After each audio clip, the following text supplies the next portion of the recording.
Hi guys. So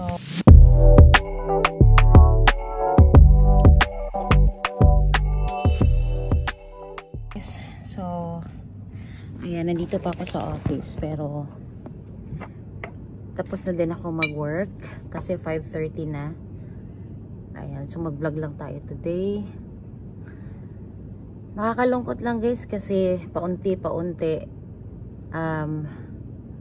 umaalis na yung mga kasama ko. Ayan, so kasi nga tapos na din yung contract namin. Ay hindi naman, yung bang may ano kasi kami, meron kami para masasabi for ano ba tawag doon, yung redundancy. So mangyayari nito guys is kailangan talaga namin mag-apply na lang sa iba.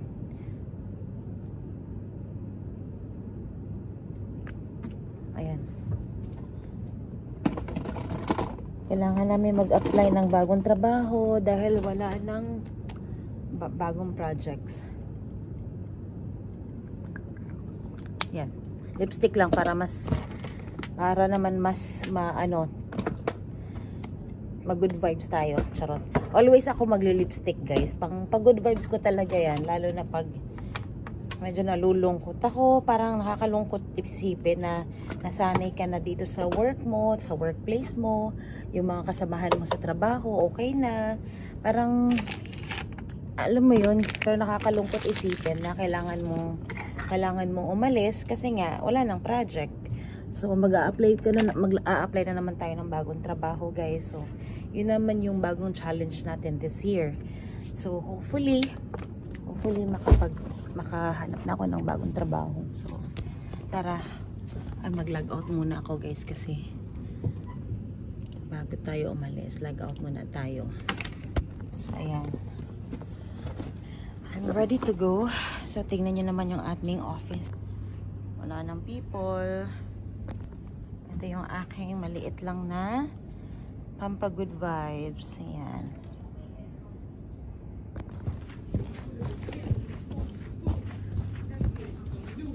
Bye guys! I'm so sad today. Well, Katie left. Yeah, she always helped me as well. Well, like, I still need help. Anyways, like, bye!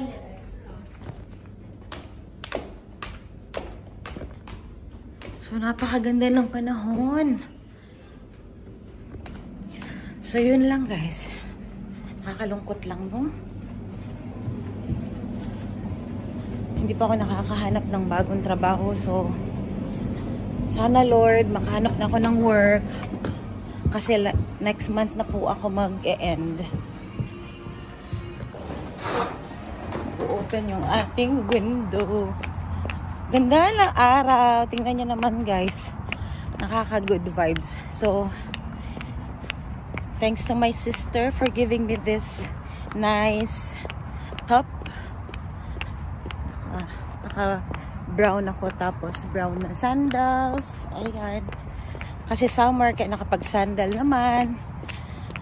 Mga ilang buwan magsushoes na naman tayo. Talagang ay nako.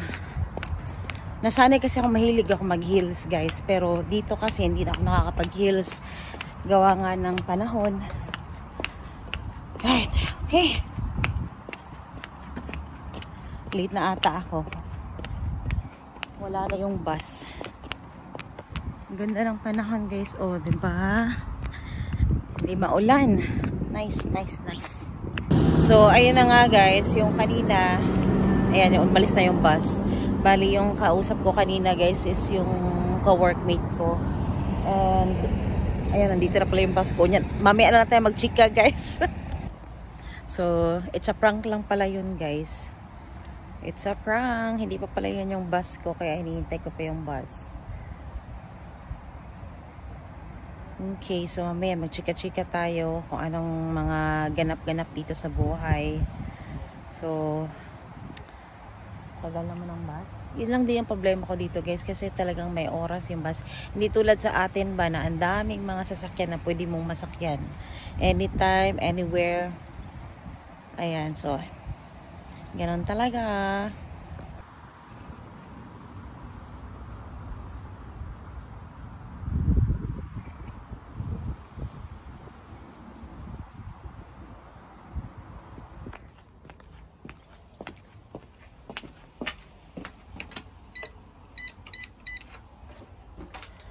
Okay guys, andito na tayo.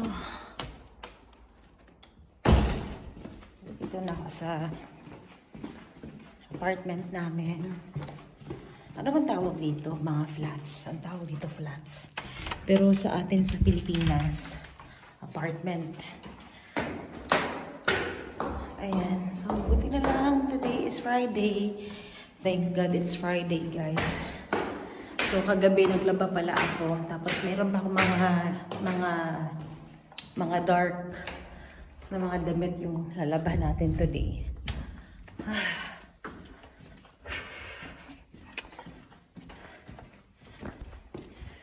So, ito yung ating flat. Marami pang mga rooms doon. So, ayan. Kailangan merong... Alam nyo guys, lagi ko nakakalimutan yung susi dito. Buti na lang. Hindi na ngayon. So, we're here.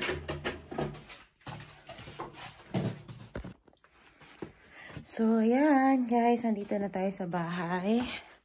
Parang feeling ko marami akong gagawin today. And marami din akong i-edit ng mga videos na hindi ko pa na-upload guys. So, tingnan nyo yung aking mukha. Medyo nag-oily. Hindi ako naglagay ng makeup guys. So, yung kilay lang ang naglagay lang ako ng konti. Tapos yung ating lipstick. So, obviously guys, yung... So, sinabi ko nga sa inyo last time, naggamit ako ng Garnier. Pinagpatuloy ko pa rin yung Garnier. Kasi yung Garnier, yun yung nagpalabas ng mga pimples ko. Yung mga daming, as in sobra dito, tsaka yan. So, meron pang mga pimples na nagsisilabasan dahil napansin ko, stress ako at saka at the same time, ang tagal kong matulog. So, sabi nga daw nila, kailangan mo ding sabayan ng aside dun sa mga nilalagay mo sa mukha mo, kailangan mo sabayan ng maagang tulog. Ayun na nga guys, nahihirapan ako maagang matulog. Hindi ko alam kung bakit. Pero, ang ano ko lang kasi marami akong ginagawa. Parang, tawag nito, marami akong ginagawa sa social media. Sa totoo lang. Kasi nga, lagi ako nasa stuck sa, sa TikTok, sa YouTube. So, nanonood ako ng mga videos. Yun lang yung time ko na nakakapanood ako. Wala naman kaming TV dito. So, ayun. Kaya nagkakaroon pa rin ako ng mga pimples. Pero, the good thing about it guys, kasi yung aking Bello Essentials na product at saka yung Garnier, ang ganda ng combination. Tapos, sinabayan ko din ang combination ng ating, meron din tayo ditong, yung galing din sa The Body Shop. So, ayan. Alternate din. Tapos, minsan nilalagyan ko din ito. Ayan. Yung galing sa Japan na product. So, yun. Ay, nako. So, yun na nga, guys. So, yan, tingnan niya yung mukha ko. Ayan, medyo parang shiny, Ang ganda tingnan. Ayan, ang ganda tingnan, Shiny na, na shiny na hindi dry. Ay, shiny na hindi talaga siya dry. Ayan, shiny siya. Parang Korean look. Glass looking. Dahil dyan, bigyan natin ng jacket yarn. Ayan, so thank you guys. Ayan, thank you sa ating mga Bello maker. Dahil dyan, nawala yung aking mga pimples sa malaki dito. So, may konti pa. Malabas-labas. Kaya kailangan palang matulog ako na maaga kasi talagang sasabayan mo ng maagang pagtulog. Huwag masyadong sobrang late. Eto guys, madalas na talaga ako natutulog ng sobrang late. Kaya pala hindi din talaga matanggal-tanggal itong aking mga alipores. Natutulog ako minsan alauna, alas 2, alas 3. Minsan umaabot pa ng alas 4. O, diba? Sus, tutulog ka pa. So, ayun na. Okay, so mag-ano na lang tayo guys, magliligpit ako. Marami pa akong liligpitin. Let's go. So, ayan guys, reality show ng nagva-vlog at saka nagla-live. Ayan, so ito wala kasi akong proper na table guys. Wala akong proper na kaya nandito yung ang laptop. May bago akong biniling, tawag nito, for live streaming. And meron ako nito. Binilhan ako ni Habibi. Ayan, hindi ko alam ba't siya nagbili nito guys. Kaya, pero alam niya kasi nag-healthy living ako para hindi daw ako masyadong tumaba. So, kaya meron tayo nito. Look at that. O, diba? Healthy living. Ito na lang kakainin natin sa buong araw. Kaya na tayo. Actually, nagutom ako kaya kumain ako nito. So, ang dami kong surprise. Surprise ako ni Habibi.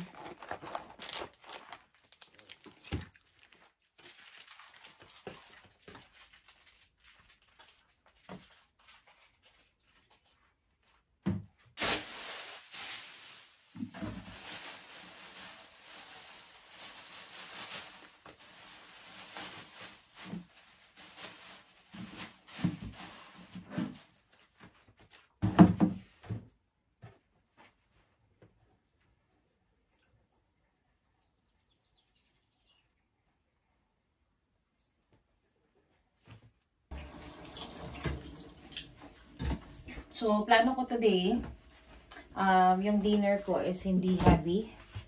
So, gulay tayo ulit. Tapos, I'm gonna have some, mag-e-egg ako. Tapos, magsa-smoothie rin ako. Kasi meron ako dito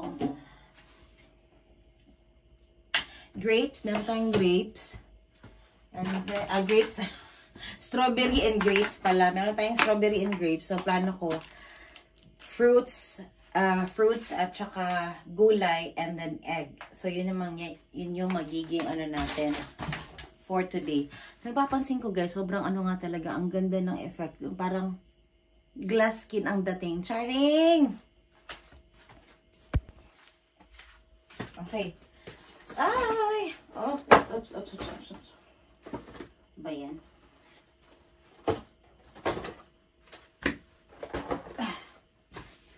So, ito guys. Nagbili si Habibi ng oat bar. So, for breakfast. So, sabi niya, 1 bar a day. Pero pwede naman daw dalawa. Dalawain na lang natin, no? Pwede bang tatlo? Ano lang, kasi maano din yung sugar nito. So, kailangan lang kahit isang bar a day. Ayan, so kasama na siya sa aking mga diet Charbabels. So, kailangan ko din guys, yung pagda-diet, hindi naman pagda-diet na yung tamang-tama lang ba na at least may maayos ka lang nakakainin. So, let's go. Magsimula na tayo magluto. So, here.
So, here na guys, we have tofu, marinated tofu, and then yung ating bell pepper, carrots, ang tawag dito, Brussels sprouts, and egg. We have egg. Tapos, hinaluan ko. Kaya siya ganito yung color guys, kasi hinaluan ko nitong garam masala. Wala lang, just to try lang. Right, thank you. Let's eat. So, kain na tayo, mga meatballs.